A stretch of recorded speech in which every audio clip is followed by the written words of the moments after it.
This is my room at the Downtowner Motel. Looks the same as the other rooms that I stayed in.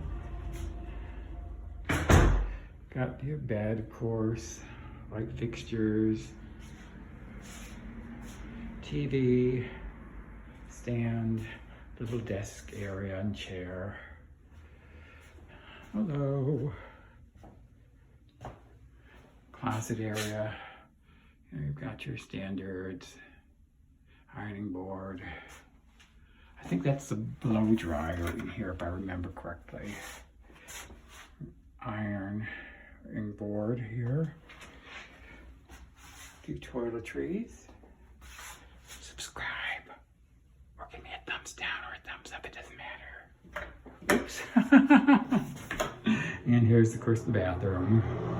Standard typical bathroom. Nothing much to see.